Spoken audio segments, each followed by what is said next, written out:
Hi, how are you? My name is Ken Nosaka. Thank you very much for inviting me to this exciting virtual conference.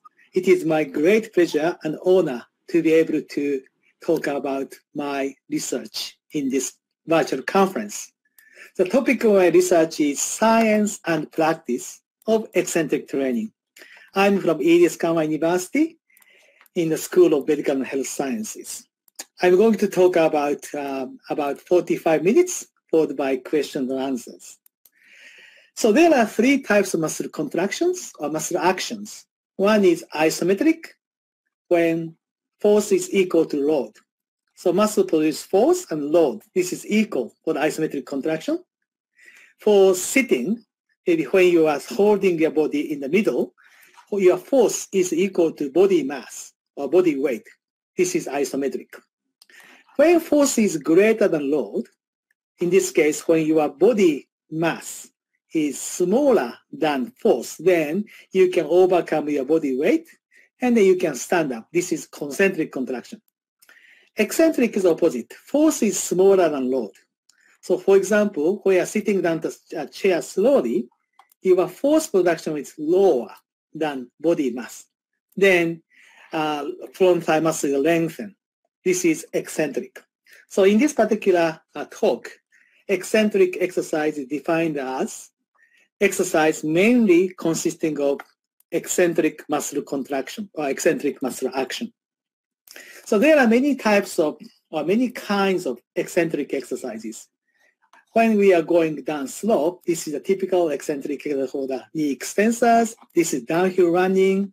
And hamstring exercise, this is a Nordic hamstring exercise. And also you can have lunges and sit-up and push-ups. You can focus on the eccentric phase. And also you can lower the dumbbells slowly. These are the eccentric exercises. So this is eccentric cycling. There are motor inside. Then even we are trying to go forward, but eventually you are going backwards cycling. Then each time thigh muscles lengthen. This is eccentric cycling. There are some interesting characteristics of the eccentric exercise. First, muscle strength. This is typical force-velocity relationship. So at the isometric contraction here, then when we are doing eccentric contraction, we can produce greater force than isometric, also much greater than concentric force. In a concentric force, the velocity increases, force is getting smaller. But eccentric contraction, velocity does not affect so much for the eccentric torque. Still, we can maintain similar force at a faster velocity. For elbow flexors, in this case, people can lift 15 kg dumbbell concentrically. However, they can lower 20 kg dumbbell eccentrically. So in this case, about 40% greater force can be produced during eccentric contraction than concentric. So this is also the case for other exercises. This is a study from ISM. So this is a leg press exercise. You can see many plates here. This is about 700 kilograms. Then on the top of the machine, there are two people holding plates. So this is about 1 ton. So here, there are rugby 7th athlete lying here. So he cannot push this weight up. That's why many people are assisting to push up. But once this knee was extended, then this athlete can lower this very heavy weight. So in average of the 16 players, concentric ORM is about 600 kilograms, but eccentric ORM is about 1,000 kilograms, 1 ton, which is 65% greater than concentric ORM. So we can produce greater force by using eccentric contraction. Second characteristic is metabolic demand. This old study published in 1952, one person is doing normal concentric cycling, then this chain is linked to the other bicycle, then this person is doing eccentric cycling, backward cycling. Then they compared oxygen consumption between eccentric cycling and concentric cycling. As you can see here, for the same work, for example, 1,000 kilogram per meter per minute. So here and then here. So oxygen consumption about 3 times greater for the concentric than eccentric.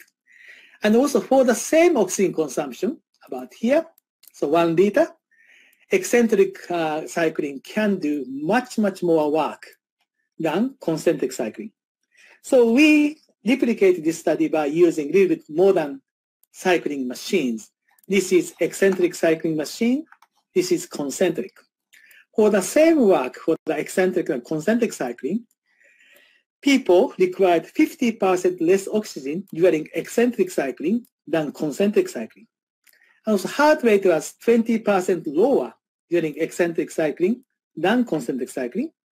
And also if they are doing a second bout of eccentric cycling 2 weeks later, they are getting more used to the eccentric cycling, 30% lower heart rate.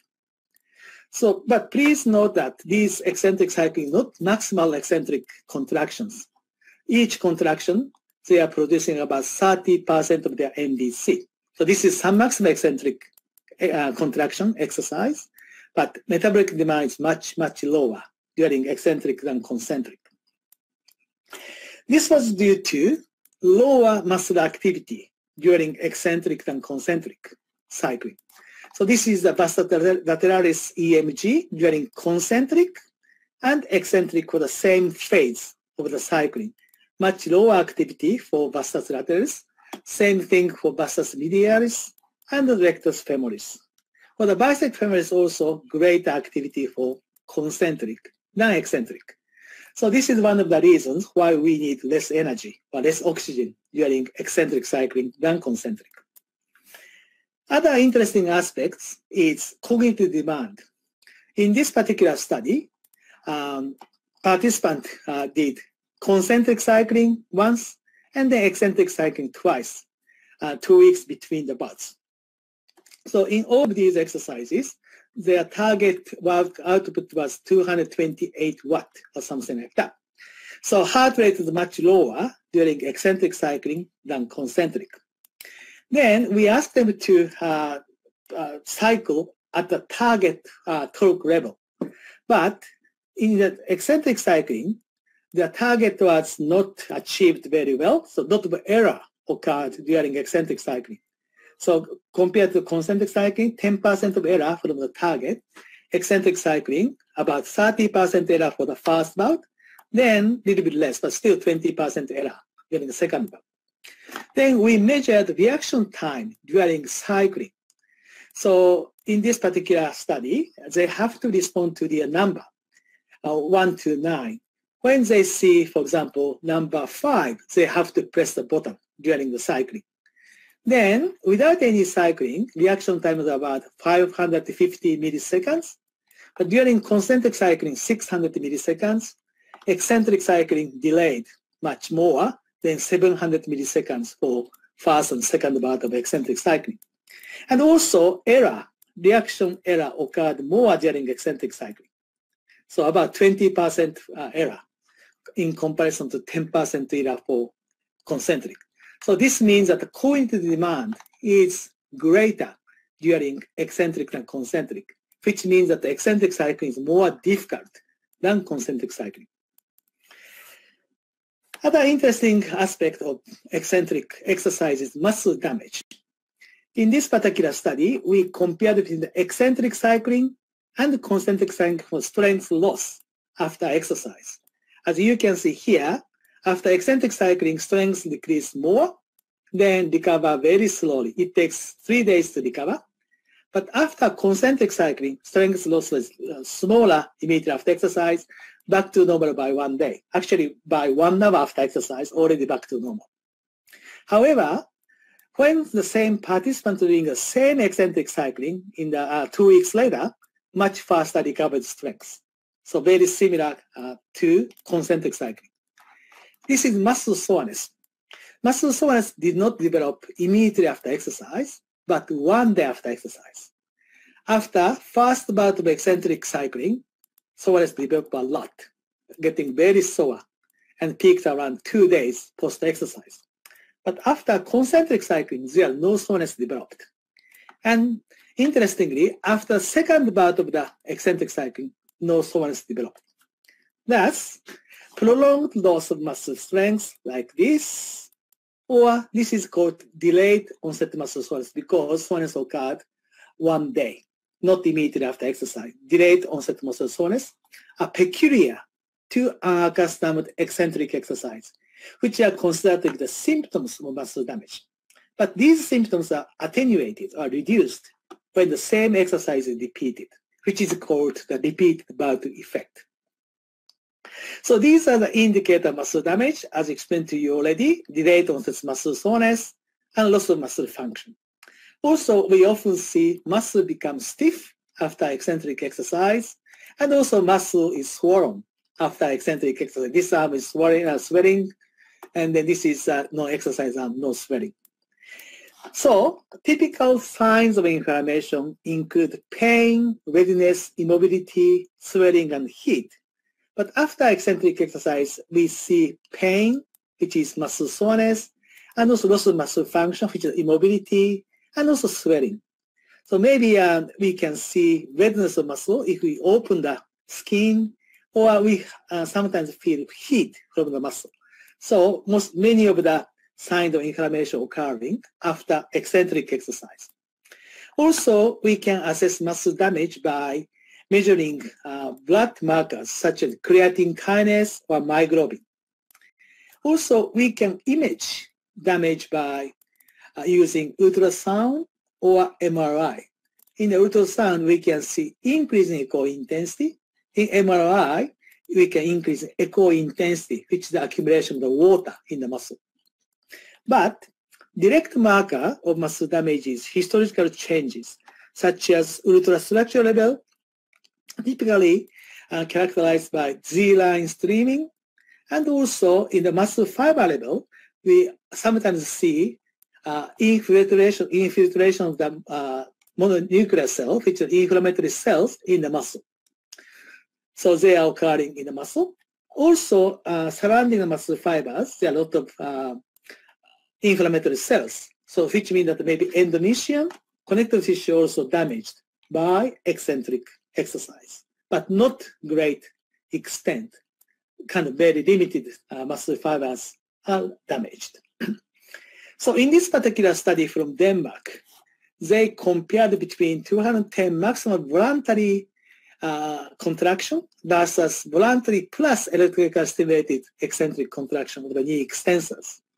So after voluntary contraction, they didn't see any indication of muscle fiber damage. But after muscle voluntary plus electrically stimulated condition, they see some fibers are damaged. These blue ones are damaged. About 15% of muscle fibers damaged after electrically stimulated condition. And also they found that disrupted G lines were greater for this condition, electrically stimulated condition, than voluntary condition. However, they didn't find any differences between maximal voluntary condition versus electrically stimulated condition for muscle soreness. Muscle soreness is the same. It's still strange because we can see more muscle fibers here. This should be more painful, but they found muscle soreness is exactly the same between the two conditions. And also they found greater strength loss in the voluntary condition than electrically stimulated condition. It is also strange because more fibers are damaged here, but strength loss is greater for this condition. So this suggests that histological changes do not necessarily represent symptom of muscle damage. So this means that if you have very sore muscle, that does not necessarily mean that you have a lot of muscle fiber damage occurred. And even you have a lot of muscle fiber damage, you don't feel so much pain sometimes. So we have to think about carefully the dissociation between histological damage versus symptom of muscle damage. When you are performing concentric exercise, symptom of muscle damage is very, very minor. In this particular study, we compared the eccentric exercise of the elbow flexors and those concentric exercise of the elbow flexors using similar weights. So participant lower the weight, 5 sets of 10, 5 reps of 6 sets. And then, as you can see, strength was very small after concentric, but larger, then longer lasting after eccentric. Range of motion of the elbow joint decreased more after the eccentric than concentric. Then upper arm circumference increased similarly immediately post-exercise, but further increase occur only for the eccentric exercise. So swelling occur more after eccentric. Creatine kinase, myoglobin, which are the blood marker muscle damage, did not increase at all after concentric exercise, but increased a lot after eccentric exercise. Muscle soreness is very, very minor after concentric, but developed a lot after eccentric. So muscle damage induced by eccentric exercise is depending on the intensity of the exercise, repetition of the exercise, exertion number of the exercise, and velocity of the eccentric contraction, also muscle length of the eccentric contraction. As you can see here, the intensity is higher, greater damage occurs. The more repetition, more damage occurs. First velocity eccentric contraction, more damage occurs. And also, if you are performing eccentric exercise at long muscle length, more stretched position, then you have more damage. For muscle, we see more damage occurring to the arm muscles in comparison to leg muscles, because leg muscles are performing eccentric contraction in daily activities more than arm muscles. That's why leg muscles are already immune to eccentric exercise-induced muscle damage. Age effect, we see less damage for children than adults. So especially the children before the adolescent, not so much damage occurs, not so much soreness occurs. But when they become older, then more soreness occurs. For adults, we often see younger adults have more damage than older adults. So this means that we can still prescribe eccentric exercise to children and also older adults. Okay? And gender difference exists. Then normally female participants have less damage than male participants because female has more estrogen, which can protect membrane damage. So female generally have less damage than male. The most important aspect is here. If someone is already preconditioning the muscle, which I'm talking about later, or training, much less damage. If they are not training and they are not doing any preconditioning exercise, more damage could occur. So this is called repeated bout effect. So a bout of exercise confers protective effect against muscle damage in subsequent bout of similar exercise. So after the first bout, more damage occurs and strength loss is larger. The second bout, much quicker recovery. This is also the case of range of motion changes. Second bout, much quicker recovery. Circumference does not increase so much after the second bout. CK and myoglobin do not increase at all after the second bout. Muscle soreness is also less. This is the repeated bout effect. So this slide shows the magnitude of the protective effect or repeated bout effect. So if you are repeating the maximal eccentric exercise twice, so second bout, you have almost 100% protective rate for the CK. So it means that the CK does not increase after the second bout. And DOMS is also protective effect about 90%. So you have only 10% of the soreness in comparison to the first bout.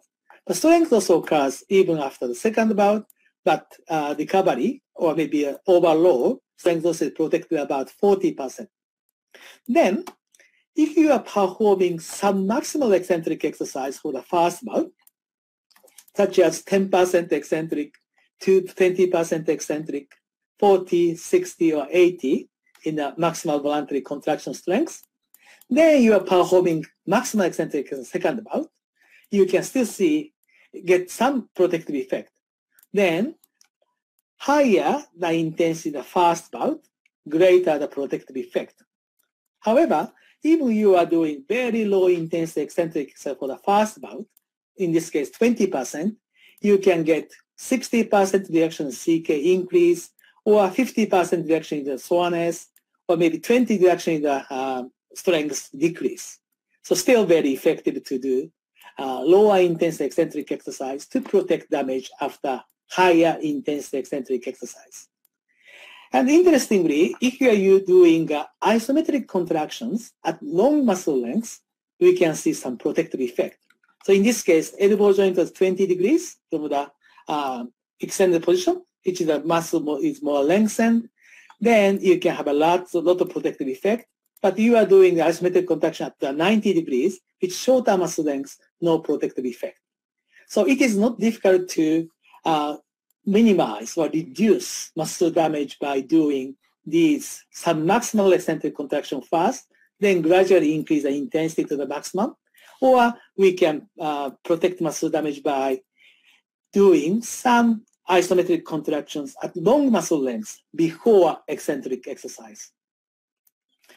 So that is why the athletes do not have so much damage even after very severe competition.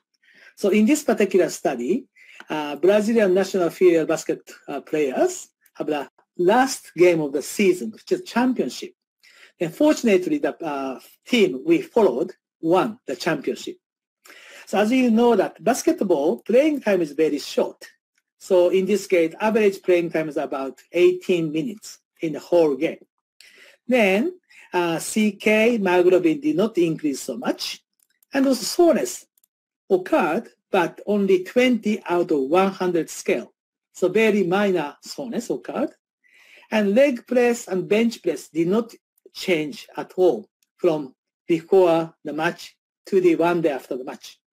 And also the agility test did not decrease at one day post-exercise, which means that muscle damage is very minor after a basketball match. And then it is possible for these players to play a match again in next day because damage is very minor. This is a tennis. So in this study, we followed Brazil Tennis Academy young tennis players. So they had a match for 3 hours on the hard court. So they changed the opponent every 1 hour. And then they had a very hard match for 3 hours consecutively. Then, this is soreness. Soreness developed after 1 day, but only 18 out of 100, very mild or very minor muscle soreness. CK and myoglobin increased, but not very large at all. And then this is very interesting. This is 1RM squat.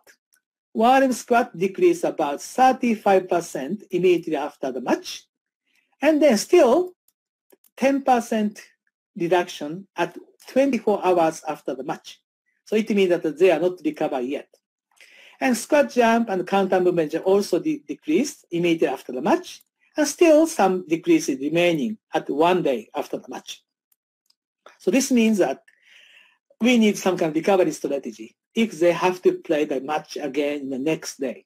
So no, maybe more eccentric resistance training is necessary for these tennis players to recover faster or to minimize muscle damage. So this is the case for soccer. So in this particular study, they compared between players who participated in the match, this is 14, and also who didn't have any kind of participation in the match, 10 players. So they are already elite male soccer players. They are very highly trained.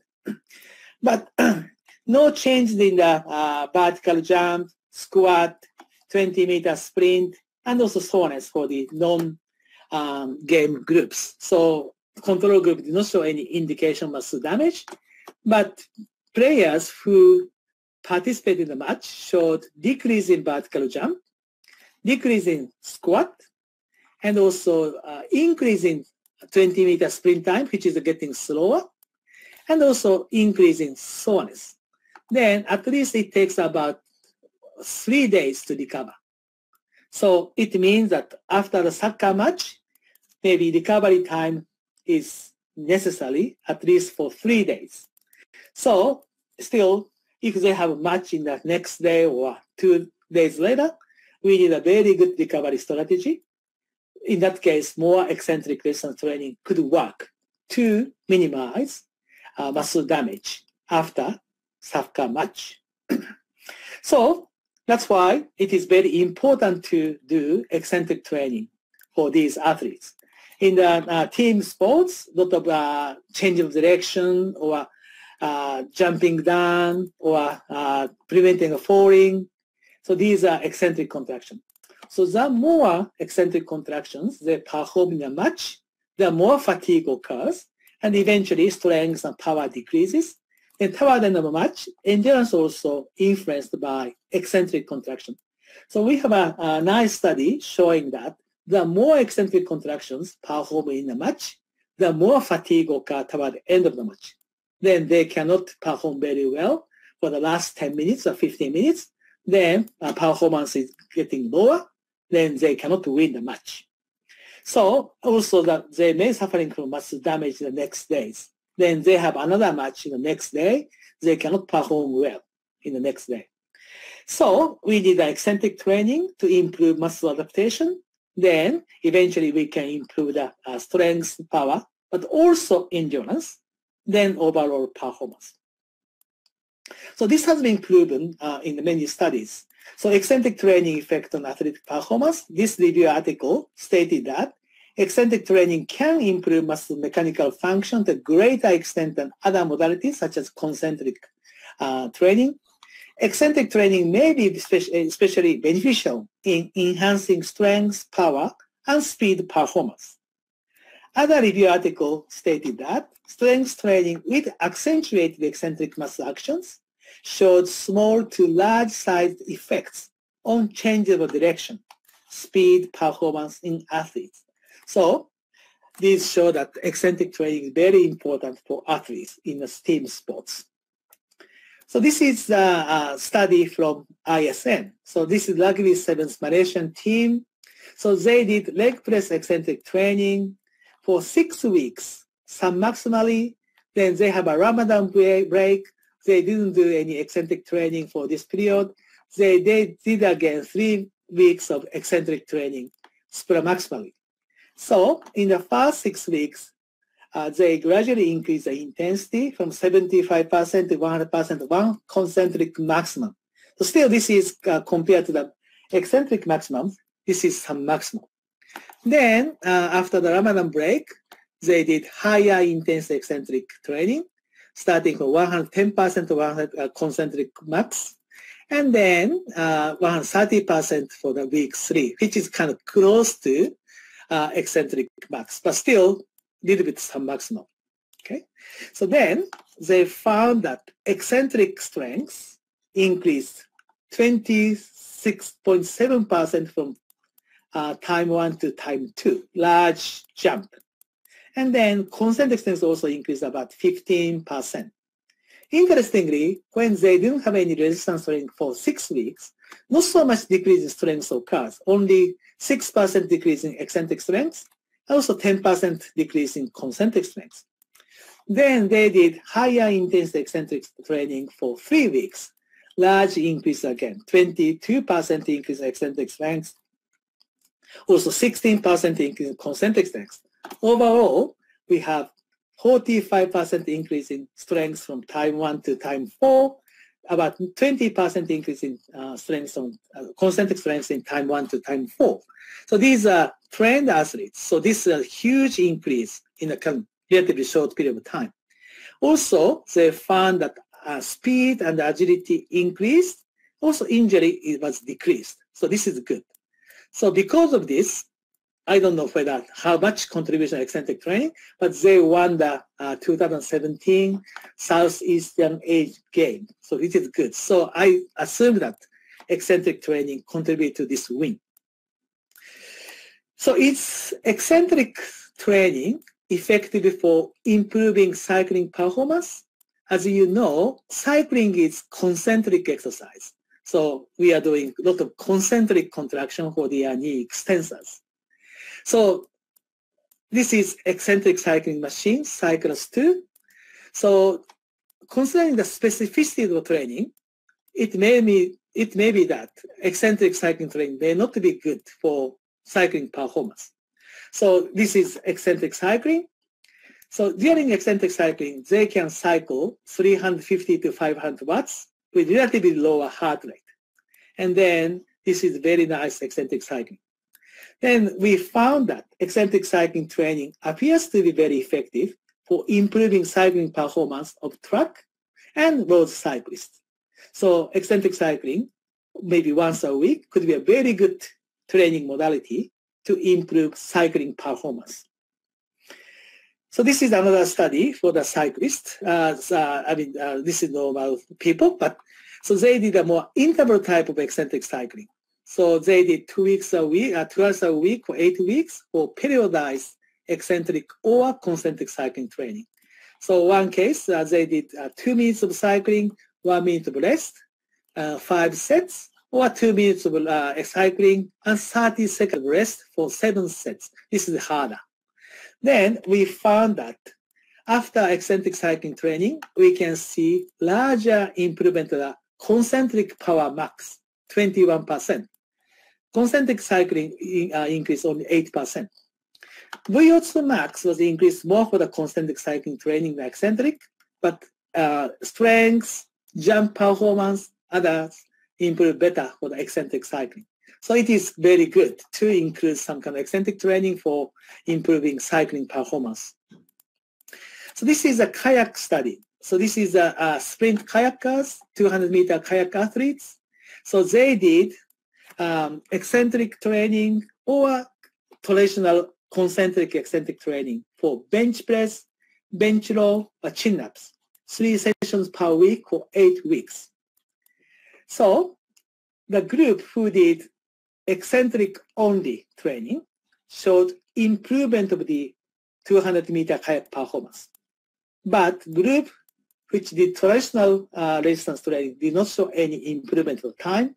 And all of these strength measurements showed greater improvement for the eccentric only training than concentric. So for kayak athletes who are doing more concentric contraction of the upper body and also trunk, maybe benefit more after eccentric only training. So is muscle damage necessary for muscle gain or no pain, no gain? So this study, this review article show that muscle damage is getting less and less because of repeated bout effect.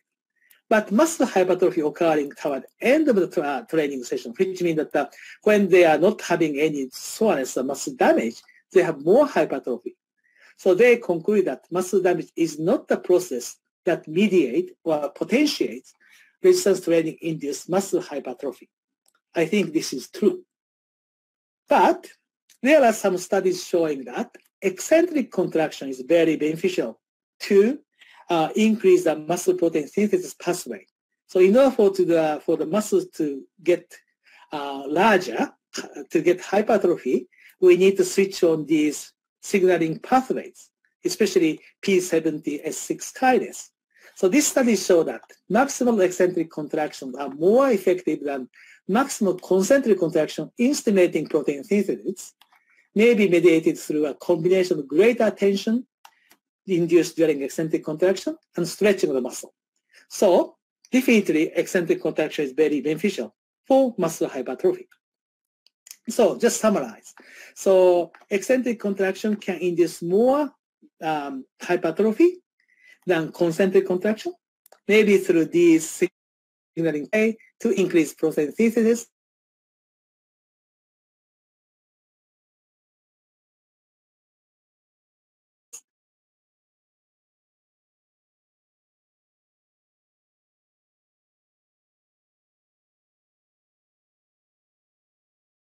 Eccentric exercise, but to minimize muscle damage. We don't need any muscle damage, but we need to maximize eccentric contractions in training. So just switch the topic to a little more health aspect. So we often use physical activity, exercise, sports interchangeably, but they are not the same. Physical activity is any movement, but exercise is more planned, structures, repetitive, and intentional movement. Sports is still physical activity, but competing against in a room. So for example, walking could be a physical activity, but if we are using walking to become fit and health, it's an exercise walk, it's exercise, but people do walking for sports, which is a race walk. So same walking can be physical activity, exercise, and sports. So this is a recommended physical activity in a week. So we need to do 75 minutes or over rigorous intensity exercise, or 150 minutes of moderate intensity exercise, or combination of the both. Or we need to do, for elderly people, they need to do kind of balancing exercise. And also children need to do 60 minutes of exercise every day, or physical activity every day. And also they need to do resistance exercise twice a week, at least. So then, so this is kind of hard, not just normal walking, a little bit kind of brisk walking, moderate intensity or rigorous intensity. However, people are not doing these recommended exercises. For example, this is statistics in Australia.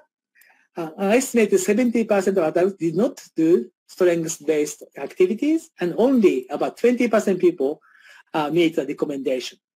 And shockingly, children, only 90% children are doing 1 hour of exercise every day. So many people are physically inactive. So if we are physically inactive, there are many things happening that can increase all-cause mortality, lot of diseases, okay, and also mental health is affected. Especially now, COVID-19 situation, many people are more sedentary than before, so that could affect their health as well. And also sarcopenia occurs because of the lack of physical activity. So sarcopenia is a decrease in muscle mass with aging. This is 25 years old man, thigh, lot of muscles.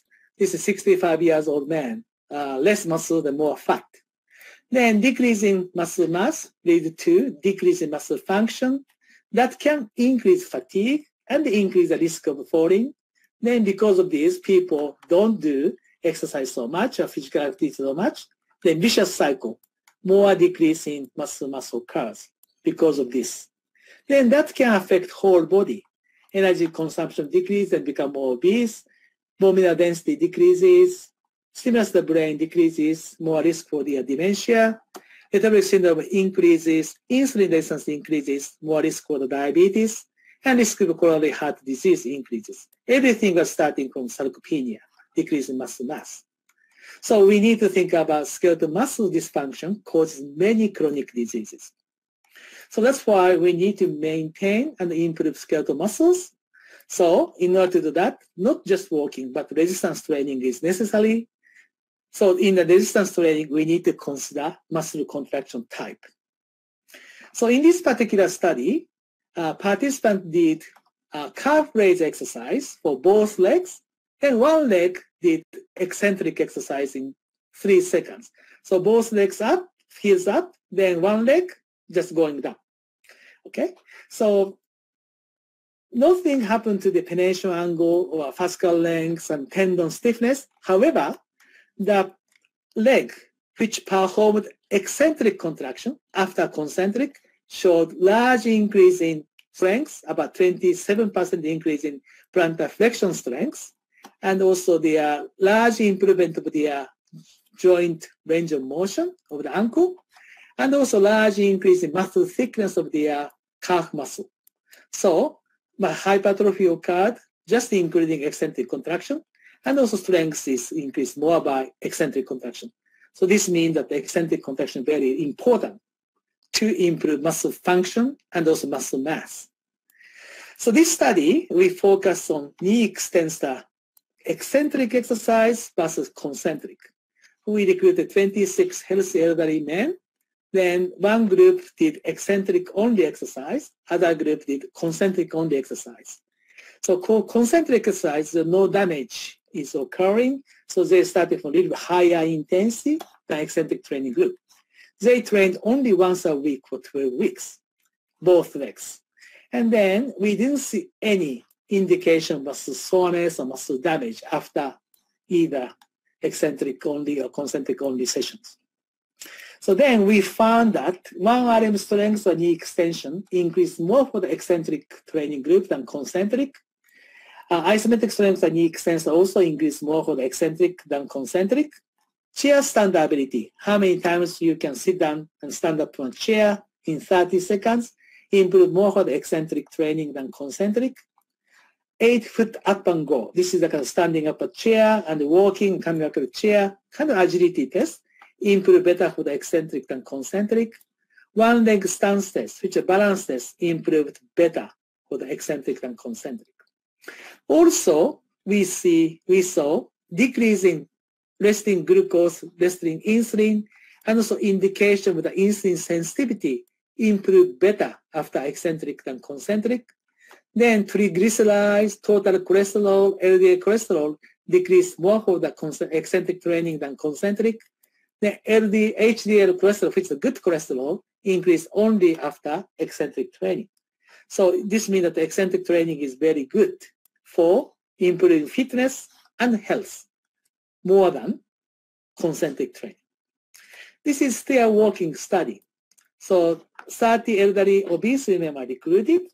Then one group did ascending stair walking. They are going up stairs to the first to sixth floor, then came back by elevator from sixth to the first floor. This descending group performed descending stair walking went up to the sixth floor by elevator, then came back by stairs. So as you can see, that this lady is laughing, so going down is much easier. So we asked them to step very slowly, 1 step per second, very slow movement for both going up and going down. So they did 2 reps for the first week, but at the 12th week, they did 24 reps. But this is the interval exercise. So 110 stairs, it takes about 110 seconds to going up or going down, then having a rest, waiting for elevator, then came back, and then repeat. So it means that this is a kind of a 2 minutes exercise, 24 reps, and then in between they have a rest, about 12 minutes. This is the interval exercise. As you can see, RP was lower for the descending than ascending, heart rate was also lower, blood pressure lower during descending and ascending. Definitely, descending is much easier than ascending stair walking. We found that body mass, body fat decreased similarly between the 2 exercise protocols, but bone mineral density increased only for the descending stair walking group, and resting heart rate and resting blood pressure decreased more for the descending group. And strength, chair stand ability, 6 minutes walking ability, and balance improved better for the descending and ascending. Insulin sensitivity and blood lipid profile improved better for the descending than ascending. So easier exercise, which is descending stair walking, produced better effects on health and fitness. So this is a slide showing the exercise effect on dementia. So brain, like dementia and Alzheimer's disease, is kind of induced by diabetes, hypertension, atherosclerosis, before that metabolic syndrome. So exercise generally is very important to prevent dementia and Alzheimer's disease. However, as I showed you before, insulin sensitivity and blood lipid profile improve better after eccentric than concentric. So eccentric exercise could be better to prevent these things. And also, cognitive demand during eccentric exercise is greater than concentric. Therefore, maybe brain is getting better by eccentric training. Also, we think that the eccentric training could be very important to maintain or improve mental health. So eccentric training have a very important effect on brain. This is a slide showing the heart failure and skeletal muscle. So heart failure patients have a left ventricular dysfunction. Because of this dysfunction, muscle is wasting. So this is a typical kind of muscle wasting disease. So muscle is getting smaller because of dysfunction of the heart. Then muscle is getting smaller dysfunction. Then that can kind of get maybe make the heart function worse. So we need to think about how we can improve muscle function without stressing the heart so much. So we need to think about good exercise with less fatigue. So we need a personalized exercise prescription for these patients. Then eccentric cycling or eccentric exercise is very good for them because which is less metabolically demanding, but could stimulate the muscles very well. So this is a chronic heart failure patient. He's doing eccentric cycling. So he's very skinny, but we are hoping to increase his muscle mass, muscle function, then improving his heart function. This is still going on study. So this is a chronic obstructive pulmonary disease, COPD patient, so lung kind of a disease. So in this particular study, 10 patients did eccentric cycling, 10 patients did concentric cycling. So for the same RPE, so RPE was matched between eccentric cycling and concentric cycling. RPE increased from 10 RPE to 13 RPE. 13 is still somewhat hard, not very hard. As you can see here, workload is much, much greater during eccentric cycling than concentric. So they worked more by eccentric cycling. Then heart rate is lower for the eccentric cycling. And also oxygen saturation was greater during eccentric cycling. And also dysphonia did not occur during eccentric cycling. So eccentric is much easier for them to perform than concentric cycling. Then we saw the people who are in eccentric cycling group showed large improvement in the walking ability, time up and go test, and also their stair ascending and descending ability. Knee extensor strength increased more for the eccentric cycling group than concentric. Also, the lower limb free fat mass increased only for the eccentric cycling group. And also, their QOL, quality of life, and well-being improved better for the eccentric than concentric. So this slide shows the contralateral effect of eccentric training. So when the leg is immobilized like this for 3 to 4 weeks, we can see massive atrophy and strength loss. Also, range of motion decreases. It takes a long time to recover from this stage. But we can do training for this healthy leg. If you are training healthy leg eccentrically, especially, then we can minimize atrophy and strength loss by doing exercise for this healthy leg. So this was due to greater cross-transfer effect by eccentric and concentric exercise. So this study showed that eccentric contractions provide greater stimulus for the cross-transfer of the motor performance than concentric contractions. So we did a study. So this is a study for the elbow flexor immobilization.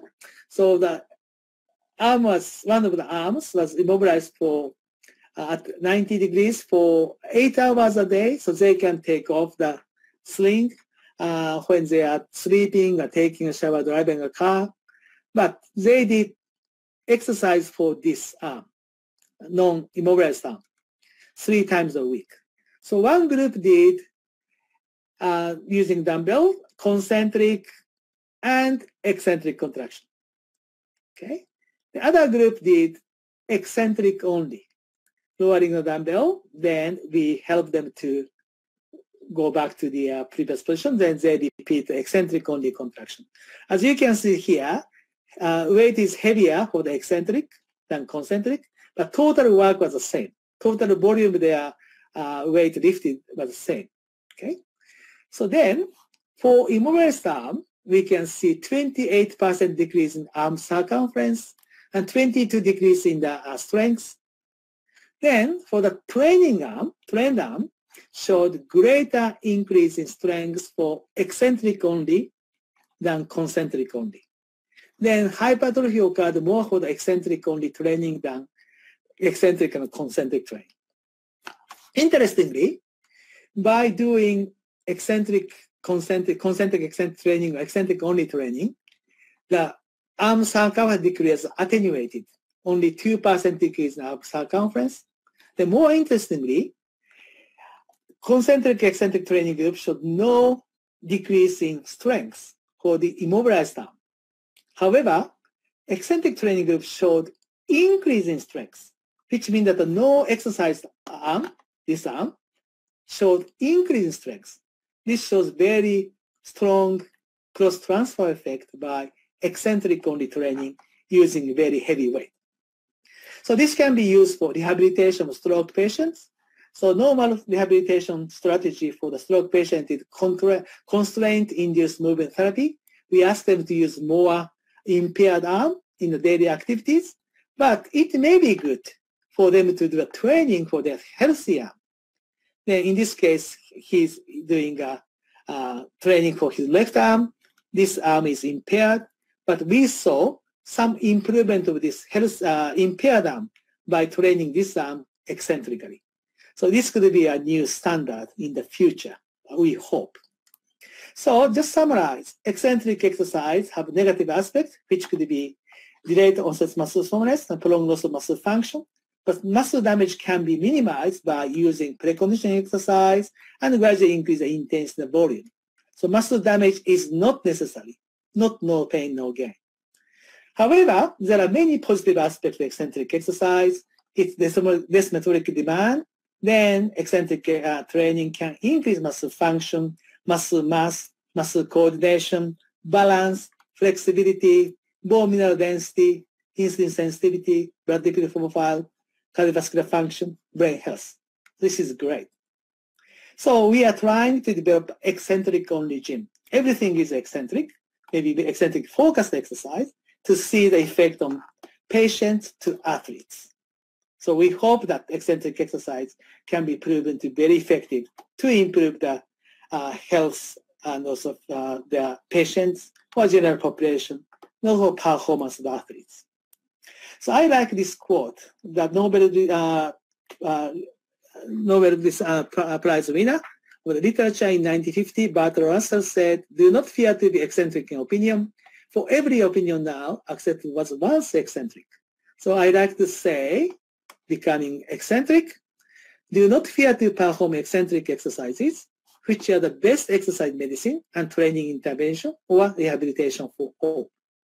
So I'm hoping that eccentric exercise could be the new normal in the future. So we are not doing so much eccentric training yet, even though there are many studies showing that the benefits of eccentric exercise. So I'm hoping that many people can realize the benefit of eccentric exercise, then start doing more eccentric training. That could be a new normal. So thank you very much for your attention. I welcome any questions, comments, and collaborations. So this is my contact address. Thank you so much for your attention.